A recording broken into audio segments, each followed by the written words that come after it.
मेरा नाम डेज़ी है। मैं क्रिश्चियन परिवार से संबंध रखती हूँ। मैं अस्पताल में मुर्दा घर की सफाई कर रही थी। एक दिन अचानक मेरी नज़र एक मृत आदमी पर पड़ी जिसकी उंगलियां हिल रही थीं। मैं भागकर डॉक्टर के पास गई और उन्हें बताया तो डॉक्टर ने कहा कि अगर तुमने किसी को बताया तो मैं तुम्हें मार डालूंगा। मैं डर गई और चुप रही। डॉक्टर ने उसे इंजेक्शन लगा दिया और उसका पूरा शरीर ठंडा हो गया। फिर डॉक्टर ने उसे दफनाने के लिए भेज दिया।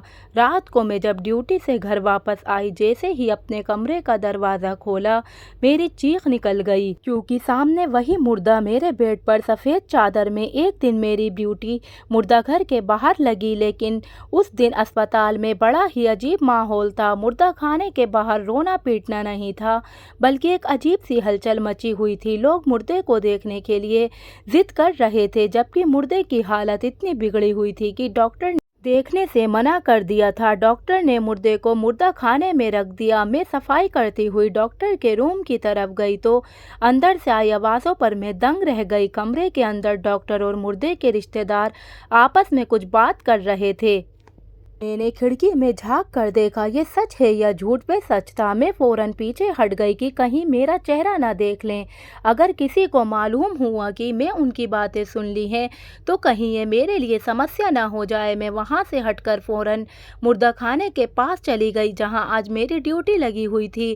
पहले मुझे इतना डर नहीं लगता था क्योंकि मुझे मुर्दे देखने की आदत सी हो गई थी। दिन में कई मुर्दे यहाँ लाए जाते थे और कोल्ड बॉक्स में रख दिए जाते थे। मैं अंदर सफाई का सामान लेकर गई तो मेरी हालत खराब होने लगी। न जाने क्यों मेरा दिल कह रहा था कि कुछ गलत हुआ है। मुझे लग रहा था यहाँ कुछ तो गलत हो रहा है, लेकिन मैं अपने दिमाग में आती इन सोच को बार बार झटक रही थी। अपने ख्यालों पर कंट्रोल करती हुई अंदर की सफाई करने लगी, लेकिन यह देखकर दंग रह गई कि अभी जो मुर्दा आया था उसकी ताज़ा लाश कोल्ड बॉक्स में रखी ही नहीं गई, बल्कि बाहर सड़ने के लिए छोड़ दी गई। मैं थोड़ा आगे बढ़ी। मुझे उस लाश पर बड़ा ही दया आई क्योंकि जो रात मैंने उसे लाश के बारे में सुना था उसने मुझे डरा भी दिया था और मुझे उस पर दया भी आ गई। मैंने एक बार उस लाश को देखने का सोचा कि आखिर एक बार लाश को देखूं तो सही कि वह कौन सा। इसी इरादे से मैंने इसकी चादर की तरफ हाथ बढ़ाया। सफ़ेद चादर उसके पूरे शरीर पर पड़ी हुई थी, लेकिन अगले ही पल में हल्की आवाज़ में चीखती हुई दूर हुई थी क्योंकि मेरे चादर को हाथ लगाते ही चादर से ढका शरीर हिलने डुलने लगा था। मैं इतना ज़्यादा डर चुकी थी कि मेरे अंदर हिलने की भी हिम्मत नहीं थी। मैं उधर ही कुछ दूर खड़ी डर के मारे थर थर काँप रही थी और मेरी डरी हुई नज़रें पत्थर बनी इस लाश पर टिकी हुई थीं जिसके शरीर की हरकत अब थम चुकी थी। मैं वापस उसकी तरफ कदम बढ़ाए क्योंकि शायद वह शरीर मुर्दा नहीं था बल्कि जिंदा था, लेकिन मैं अभी एक ही कदम बढ़ाया कि वे फिर से हिला और हिम्मत जवाब दे गई। मैं भागती हुई अब उसके कमरे से निकल आई। यह मेरे साथ पहली बार हुआ था। मुर्दा खाने में मुर्दा का हिलना। तो शायद मेरी जगह कोई और होता वह भी डर जाता। मैं बाहर भागती हुई डॉक्टर के पास गई तो डॉक्टर जो उस मुर्दे के घर वालों को विदा कर रहा था, मुझे घबराए देखकर उसके चेहरे का रंग उड़ गया। मैंने जैसे ही कुछ कहने के लिए अपने होंठ खोले तो डॉक्टर ने मुझे खामोश रहने का इशारा कर दिया। मैं डॉक्टर के कमरे के पास चली गई। कुछ देर बाद डॉक्टर आया और मुझे अपने ऑफिस में ले गए। फिर मुझसे पूछा, क्या बात है, तुम डरी हुई क्यों हो? तो मैंने डॉक्टर को बताया, डॉक्टर साहब, वह जो मुर्दा सुबह यहाँ लाया गया था वह मुर्दा नहीं है बल्कि वह जिंदा है। मेरी बात सुनते ही डॉक्टर खामोशी से मुझे देखने लगा। फिर अपनी अलमारी की दराज ने नोटों की गड्डी निकाल कर मेरे आगे कर दी। मैं पैसे देखकर हैरान रह गई जब वह मुझसे बोला, यह तुम्हारे लिए ही है। मैंने वह पैसे लिए और अचानक हुई इस खुशी को छुपा लिया। हैरत से पूछा, क्या ये पैसे सच में मेरे लिए हैं? तो वह डॉक्टर बोला, हाँ बिल्कुल तुम्हारे हैं, लेकिन तुमने जो देखा है उसके बारे में तुम किसी को कुछ नहीं बताओगी। डॉक्टर की बात सुनकर मैं चुप गई, लेकिन अगले ही पल में समझ गई डॉक्टर अंदर मुर्दा खाने में पड़े शरीर के बारे में बात कर रहे हैं। पहले तो मुझे लगा कि यह गलत है, लेकिन फिर मैंने सोचा क्या फ़र्क पड़ता है, अंदर पड़ी जो बॉडी है वह कौन सी मेरे अपने सगे की है। इसलिए मैंने वह पैसे रख लिए और खुशी से हमें सर हिला दिया। मैं यह बात किसी को नहीं बताऊंगी। फिर मैं बाहर आ गई। मेरे साथ साथ डॉक्टर भी बाहर आ गया। डॉक्टर ने अंदर आते हुए दरवाज़ा बंद कर दिया और अपने कोट की जेब से एक इंजेक्शन निकाल उसे मुर्दे की बॉडी को लगा दिया, जो कि मुर्दा नहीं था। इंजेक्शन लगने से वह बॉडी थोड़ी हिलने डुलने लगी थी, लेकिन इंजेक्शन लगने के बाद वह बिल्कुल ही शांत हो गया। मेरे तो हाथ पाँव कांपने लगे और मेरे रोंगटे खड़े हो गए। मुझे कुछ समझ नहीं आ रहा था कि ये सब क्या हो रहा है। क्या डॉक्टर ने उसका खून कर दिया था? मैं अविश्वास से डॉक्टर को देख रही थी जब वह मुझसे बोला, तुम अब जल्दी से यहाँ की सफाई करो और अपनी आंखें, कान और ज़बान बंद रखो। मैं फ़ौरन हाँ में सर हिलाया, कहीं वह डॉक्टर मेरे साथ भी कुछ बुरा ना कर दे। उसके बाद डॉक्टर ने फ़ोन करके किसी को बुलाया और 5 मिनट के बाद ही 2 मर्द अंदर आए और उस बॉडी को उठा कर ले जाने लगे। जब डॉक्टर ने कहा जिस जगह बोला है वहीं दफन करके आना, मैं खामोशी से कांपते हाथों से काम करती रही। जब उस मुर्दे को वह लोग ले गए, मैं वहाँ की सफाई करके फ्री हुई और पैसे लेकर बाहर निकली और ड्यूटी ख़त्म होते ही घर के लिए निकल गई। मैं बहुत डरी हुई थी। पैसे ना भी मिलते तो भी मैं अपना मुंह बंद ही रखती, क्योंकि मैंने जो देखा था उसके बाद तो मेरे होश उड़ गए थे। मैं वापस अपने घर आई, ताला खोला, अंदर दाखिल हुई और जल्दी से पैसे रखे और दूसरे कमरे में दाखिल हुई तो डर के मारे मेरी चीख निकल गई थी। मेरे रोंगटे खड़े हो गए थे, क्योंकि मेरे कमरे में मेरे ही बेड पर वही पौड़ी। दोस्तों, मेरा नाम डेजी है। मैं एक क्रिश्चियन हूँ। मेरा उम्र 25 साल है। मैं अपने माँ बाप की इकलौती औलाद हूँ। अब इस घर में मेरे साथ कोई नहीं रहता, क्योंकि कुछ साल पहले मेरी माँ का देहांत हो गया और पापा बचपन में ही छोड़ कर चले गए थे। मेरी माँ का नाम टीना था। मेरे पापा को मेरी माँ से मोहब्बत हो गई थी। मेरे पापा मेरी मम्मी से 9 साल बड़े थे। दोनों एक दूसरे से मोहब्बत करते थे और शादी करना चाहते थे, लेकिन मेरे पापा के घर वाले इस शादी के लिए नहीं मान रहे थे, क्योंकि वे दूसरे धर्म की लड़की को अपनी बहू नहीं बनाना चाहते थे। लेकिन मेरे पापा संजय मेहरा मेरी माँ से मोहब्बत कर बैठे थे और इसलिए घर वालों की मर्जी के खिलाफ शादी कर ली। मेरे पापा ने मेरी माँ को बहुत खुश रखा था। हर तरह से मेरी माँ का ख्याल रखते थे, उनकी हर इच्छा पूरी करते थे। लेकिन शादी की शर्त के अनुसार मेरे नाना ने मेरे पापा से एक घर की डिमांड कर दी, क्योंकि इस शादी के खिलाफ तो मेरे नाना भी थे, लेकिन वे इस बात पर राज़ी हो गए थे कि शादी के बाद मेरे पापा उनके नाम एक घर करेंगे।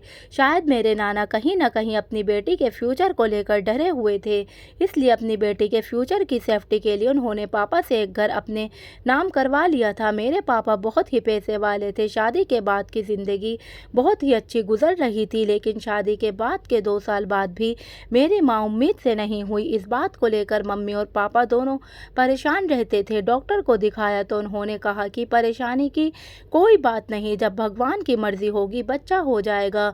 लेकिन मम्मी कुछ ज़्यादा ही परेशान थी। लेकिन फिर कुछ समय गुजरा और फिर मम्मी प्रेग्नेंट हुई। मम्मी पापा दोनों बहुत खुश थे। पापा ने कहा कि मुझे बेटे की इच्छा है, तो ये सुनते ही मेरी माँ बिगड़ गई और बोली, बेटा हो या बेटी क्या फ़र्क पड़ता है, ये तो भगवान की देन है। जो भी होगा हमें उससे मोहब्बत करनी है और उसकी अच्छी परवरिश करनी है। तो फिर पापा भी खामोश हो गए। बच्चा होने से पहले ही एक दाई ने बता दिया था कि मम्मी एक बेटी को जन्म देने वाली हैं, जिस पर पापा बहुत दुखी हुए। लेकिन फिर भी उन्होंने ये दिलासा कर लिया कि अगली औलाद बेटा होगा। जब डिलीवरी का समय पास आया और मेरी मम्मी ने मुझे जन्म दिया, लेकिन मेरे जन्म लेने से पहले ही मम्मी का डिलीवरी कैसे बिगड़ चुका था, जिसकी वजह से बच्चेदानी निकालनी पड़ी और डॉक्टर ने पापा को बताया कि वे कभी दोबारा माँ नहीं बन सकती। ये खबर पापा पर पहाड़ की तरह गिरी थी। पापा को बेटे की इच्छा थी, लेकिन बेटे की सबसे बड़ी इच्छा मेरे पापा की माँ की थी। मेरी दादी ने मेरे पापा को इसी शर्त पर माफ़ करने को बोला था कि जब तेरी पत्नी बेटे को जन्म देगी उसके बाद ही तू अपनी पत्नी को घर लेकर आ सकेगा। पापा चाहते थे कि उनका बेटा हो जाए, जिससे कि वे अपने माँ बाप के साथ रहें। कुछ समय के बाद ही पापा ने मम्मी को ताने देने शुरू कर दिए। इसी बात को लेकर अक्सर मम्मी पापा के बीच लड़ाई हो जाया करती थी और फिर 1 साल के बाद ही पापा ने अपनी माँ की पसंद से दूसरी शादी करके मुझे और माँ को अकेला छोड़ दिया। लेकिन घर जो कि मेरे नाना ने पहले ही अपने नाम करवा दिया था, इसलिए घर मेरी माँ के पास ही था। नाना को लगा कि कहीं मेरे पापा वे घर किसी तरह हथिया ना ले, इसलिए नाना ने वे घर बेच दिया और फिर मैं और माँ दूसरी जगह जाकर घर लेकर रहने लगे। मेरे नाना ने बहुत जोर दिया कि मेरी माँ दूसरी शादी कर ले, लेकिन उन्होंने मेरे खातिर दूसरी शादी नहीं की। कुछ समय के बाद नाना भी हमें अकेला छोड़कर चले गए। मेरे परवरिश का सारा खर्चा मेरी माँ ने उठाया। वह एक जॉब करने लगी, समय पर लगा कर उड़ गया और मैं बड़ी हो गई और खुद एक स्कूल में पढ़ाने लगी। लेकिन उसी दौरान मेरे साथ कुछ ऐसा हुआ जिसने मेरी ज़िंदगी बदल दी। एक बहुत बड़ा तूफान मेरी ज़िंदगी में आया जो मेरी ज़िंदगी को उजाड़ गया। मेरा दुख मेरी माँ की जान लेकर ही ही छूटा। मेरा दुख मेरी माँ की जान ले गया और मुझे बिलखता छोड़ गई। मेरी वह जगह भी छोड़ दी और दूसरी जगह किराए के मकान में रहने लगी। खर्चा बढ़ गया था। मैंने स्कूल में पढ़ना छोड़ दिया और दूसरी नौकरी तलाश की तो मुझे अच्छी तनख्वाह पर मुर्दा खाने में सफाई की नौकरी मिली।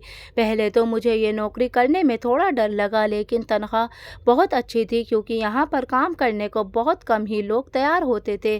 तनख्वाह ज़्यादा होने की वजह से मैं मान गई और वहाँ की सफाई करने लगी। जब मैं पहले दिन मुर्दा खाने में आई थी तो मेरे हाथ पैर कांपने लगे, पर ये एक दिन तो मैं बहुत ही मुश्किल गुजारा था। पहले दिन तो मुझे बुखार भी हो गया था। डॉक्टर को पता चला तो उसने समझाया कि अक्सर ऐसा होता है, कुछ दिन में तुम ठीक हो जाओगी, तुम्हें आदत लग जाएगी काम करने की। लेकिन अक्सर ही ऐसा होने लगा था कि वहाँ पर ले जाने वाले मुर्दों को देखकर मेरी तबीयत खराब हो जाती। मेरा दिल बहुत ज़्यादा घबराता, लेकिन फिर धीरे धीरे आदत हो गई मुर्दों को देखने की और फिर मैं आराम से नौकरी करने लगी। और अब ये अजीब हादसा हुआ कि एक लाश मुर्दे खाने में लाई गई। उस लाश के घर वाले उस लाश को मांग रहे थे पर उन्हें लाश नहीं दी गई, जबकि वह तो लाश ही नहीं, वह तो जिंदा इंसान था। लेकिन डॉक्टर ने मेरा मुंह पैसे देकर बंद करवा दिया और फिर उस इंसान को मार दिया। और फिर मैं जब मुर्दा खाने की ड्यूटी करके वापस अपने घर आई तो फिर जो मैंने देखा, मेरे पैरों तले से ज़मीन निकल गई, क्योंकि वही मुर्दा खाने की बॉडी जिसको डॉक्टर ने इंजेक्शन लगाया था वह मेरे बेड पर लेटा हुआ था। उसके ऊपर अभी भी चादर ढकी हुई थी। उसके एक तरफ एक डॉक्टर और एक आदमी खड़ा था। मैं बहुत ज़्यादा डर गई और बाहर भागने लगी कि लाश को तो कब्र में होना चाहिए था, ये मेरे बेड पर क्या कर रही है, यह डॉक्टर और आदमी मेरे घर में कैसे आए। मैं बाहर भागने ही लगी कि उस डॉक्टर ने मुझे पकड़ लिया और बोला, तुम यहाँ से नहीं भाग सकती। मैं चिल्लाने लगी तो उन दोनों ने पकड़कर मुझे कुर्सी पर बिठाकर मेरे हाथ बांध दिए। मैं रोने लगी तो वह बोले, हम तुम्हारे साथ कुछ नहीं करेंगे, रो मत। जबकि मैं तो डर के मारे कांप रही थी। जब डॉक्टर ने कहा, देखो ये आदमी जिंदा है और हमें आगे भी इस आदमी को जिंदा रखना है, इसलिए इसे तुम्हारे घर में रहा है क्योंकि यहाँ पर सुरक्षित है। उसकी बात सुनते ही मुझे गुस्सा आया तो वह बोला, हम पहले से ज़्यादा तुम्हें पैसे देंगे। तो मैं इस बार साफ मना कर दिया कि मुझे पैसे नहीं चाहिए, मुझे इन सब बातों से दूर रखो। तो वह डॉक्टर बोला, तुम चाहे पैसे मत लो पर तुम्हें फिर भी करना पड़ेगा। डॉक्टर की बात सुनते ही मैं डर गई। डॉक्टर ने फिर मुझसे कहा कि तुम्हें इस आदमी को अपने घर में रखना पड़ेगा और ज़रूरत के सारे काम करने हैं।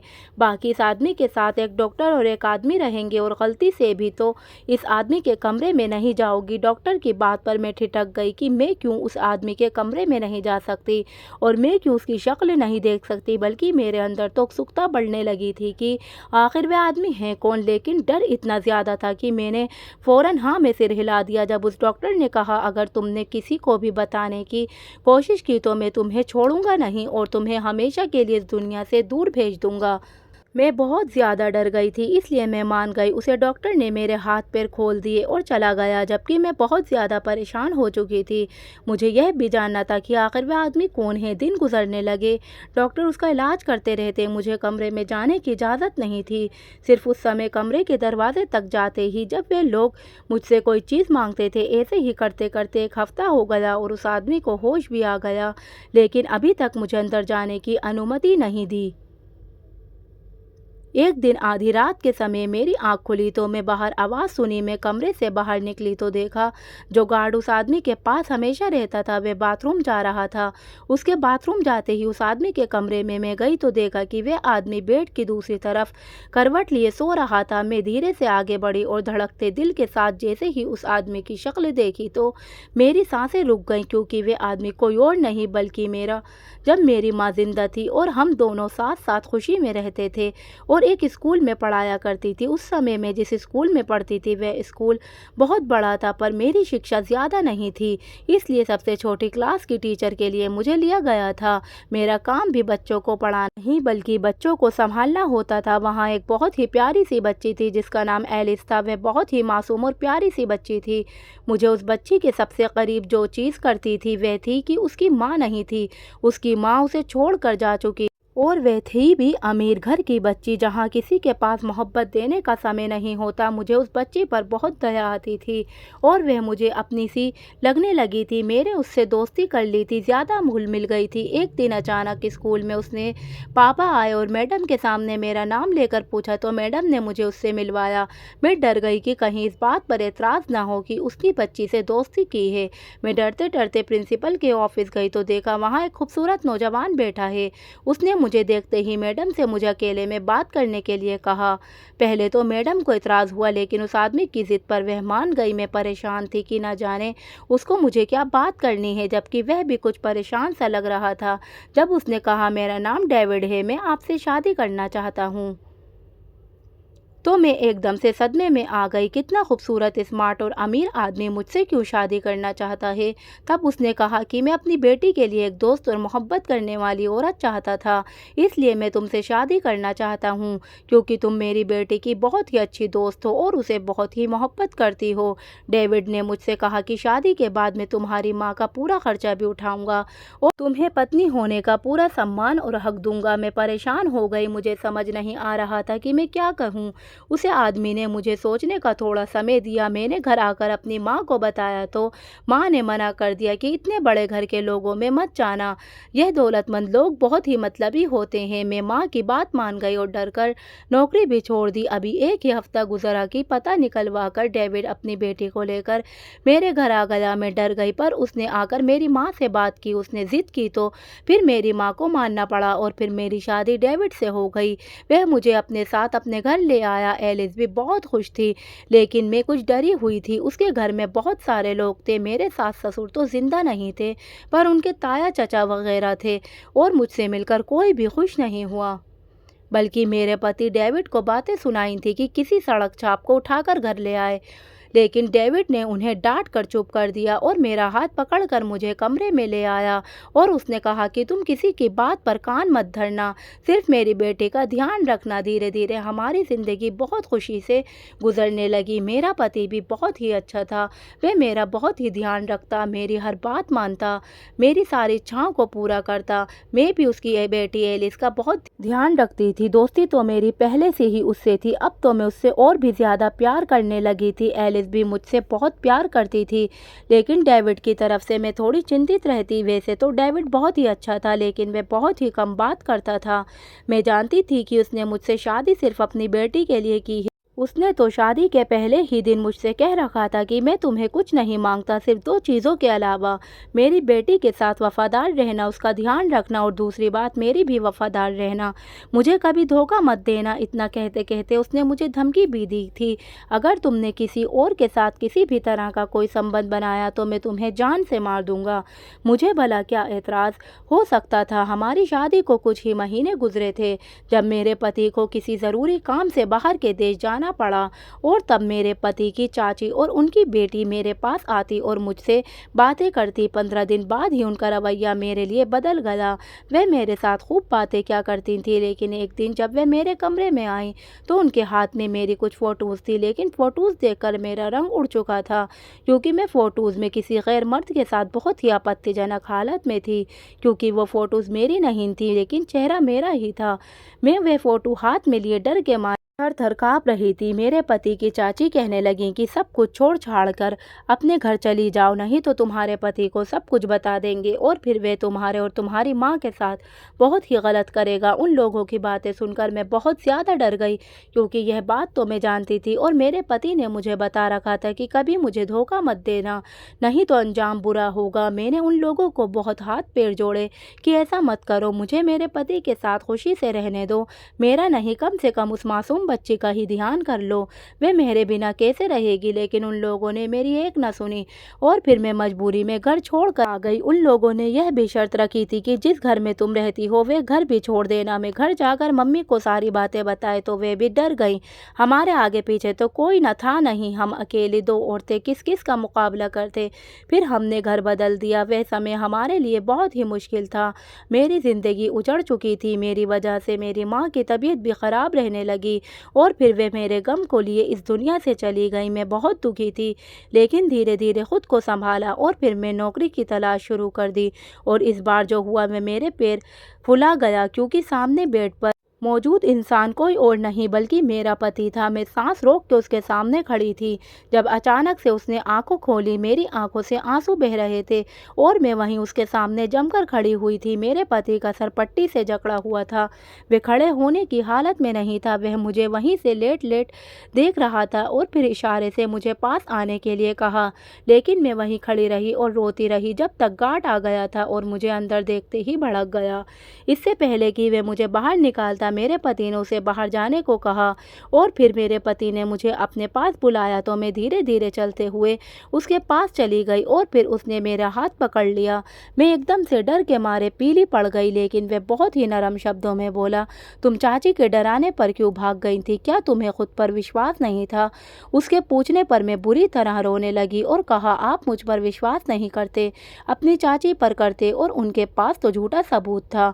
मेरी बात सुनते ही बोला, मेरी पत्नी हो तुम पर विश्वास नहीं करता तो फिर किस पर करता?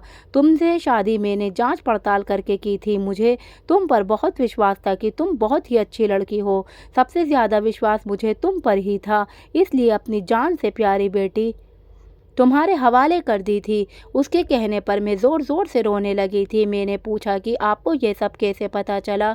तो वह बोला, तुम्हारे जाने के बाद चाची ने वही तस्वीर मुझे दिखाकर कहा कि तुम इसी लड़की के साथ भाग गई हो। उनकी बातें सुनकर मैं दंग रह गया। मैंने फौरन ना में सर हिलाया जब वे दोबारा बोले कि ये सच है, तुम्हारी पत्नी तुम्हें धोखा देकर भाग गई है।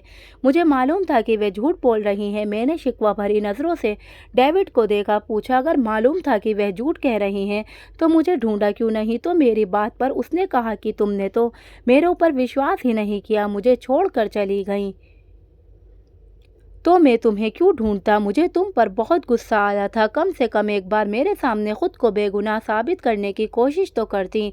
उसकी बात सुनकर मेरी आंखों से आंसू भी और तेज़ी से बहने लगे। वह मेरे आंसू अपने हाथों से साफ करने लगा। मैंने डेविड को बताया कि मेरी माँ का देहांत हो चुका था और मैं अकेली हो गई हूँ। मेरी आंखों में आए आंसू को साफ करते हुए उसने कहा, तुम अकेली नहीं हो, तुम्हारा पति अभी जिंदा है और तुम्हारे साथ है। फिर मैंने उससे पूछा कि यह सब क्या है, आपकी ये हालत कैसे हुई? मैंने तो डॉक्टर को उस दिन किसी से कहते सुना था कि आपको मारने के लिए डॉक्टर ने पैसे लिए हैं। जब मेरे पति ने बताया कि वे मेरे चाचा ही हैं, लेकिन वे मेरे सगे चाचा नहीं हैं, वे मेरी दौलत हासिल करने के लिए मुझे रास्ते से हटा देना चाहते हैं ताकि मेरी दौलत हासिल कर लें, लेकिन उनके गलत इरादों से मैं बहुत मुश्किल से बचा हूँ, जबकि अपने ख़ानदान की नज़रों में मैं मर चुका हूँ। मेरी तो कब्र भी नकली बन चुकी है। अपने पति की बात सुनते ही मैं रोने लगी तो उसने कहा कि परेशान मत हो, सब ठीक हो जाएगा, ठीक होते ही मैं उन लोगों से निपट लूँगा। मैं डेविड के सीने से लगकर फूट फूट कर रोने लगी। डेविड ने मेरे सर हिलाकर मुझे तसल्ली दी। इतने दिनों का अकेलापन, तन्हाई, डर सब कुछ आंसुओं में बह गया। डेविड के गले से लगकर मुझे सुरक्षा का एहसास हो रहा था। दिल में सुकून उतर गया कि मेरा भी कोई अपना है जो जी जान से डेविड की सेवा में लग गई। वह डॉक्टर भी डेविड से मिलने आया था जिसने मुझे मुंह बंद रखने के लिए पैसे दिए थे। जब उसे सच्चाई पता चली कि मैं ही डेविड की पत्नी हूँ तो वह भी बहुत हैरान हुआ। अब उस गार्ड को मैंने और डेविड ने मना कर दिया था और मैं ही डेविड की देखभाल करती हूँ। मेरी सच्ची मोहब्बत और देखभाल से डेविड कुछ ही दिनों में ठीक हो गया और फिर डेविड मुझे लेकर घर पहुंच गया। डेविड के चाचा ये सब देखकर हैरान रह गए थे। डॉक्टर के गवाही देने पर वह सब लोग जेल में जा चुके हैं। प्यारी सी एलिस मुझे और अपने पापा को देखते ही खुशी से चहक पड़ी, लेकिन उसके चेहरे पर वह पहले जैसी ताजगी और रौनक नहीं थी। शायद उसके साथ में बहुत जुल्म हुआ था। मैंने कसकर एलिस को गले से लगा लिया। एलिस भी मम्मा और पापा कहते हुए हम दोनों से लिपट गई थी। अब मैं अपनी बेटी एलिस के साथ और अपने पति डेविड के साथ खुशी खुशी ज़िंदगी गुजार रही हूँ।